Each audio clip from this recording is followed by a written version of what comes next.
မင်္ဂလာပါ MDH ကပါကဲ heavy duty တုံးလုပ်ငန်းခွင်တုံးရန်အသုံးဝင်တဲ့ gas ခဲကောက်လေးတစ်ခုမိတ်ဆက်ပေးမယ်ဒီပစ္စည်းလေးက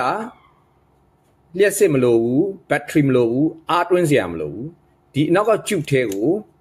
gas လေးကိုဖြည့်ပြီးသုံးရုံပဲ gas ကလည်းရှာပါပါ gas မဟုတ်ဘူး gas မီးကျစ်မှာသုံးတဲ့ gas တွေထည့်သုံးလို့ရတယ်8 milli cent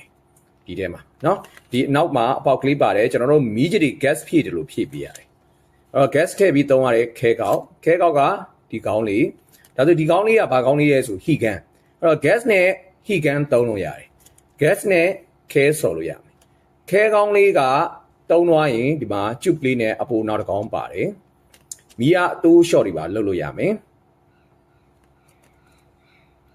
အရန်သုံးဝင်တယ်နော်ဒီပစ္စည်းလေးကဲဒါလေးကကျွန်တော်ပြင်ကိုထုတ်ပြထားတာဒီနောက်မှာ gas ဖြည့်တဲ့အပေါက်ကလေးပါတယ် gas မီးကြီးရဲ့ gas တွေထည့်ပြီးဖြည့်လိုက်ရုံပဲအော်ဒီဟာလေးက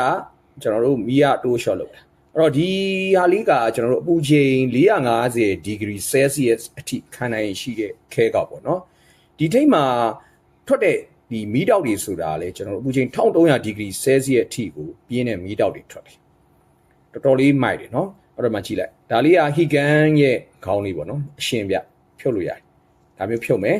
ဖြုတ်ပြီးတော့ဒီကောင်လေးကို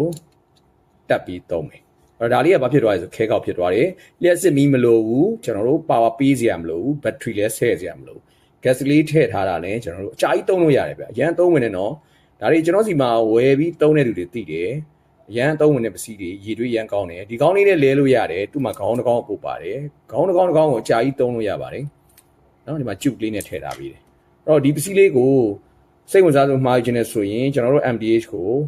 ချိန်မြေဆက်တွယ်မှားနိုင်ပါတယ်ကျေးဇူးအထူးတင်ပါတယ်ခင်ဗျာ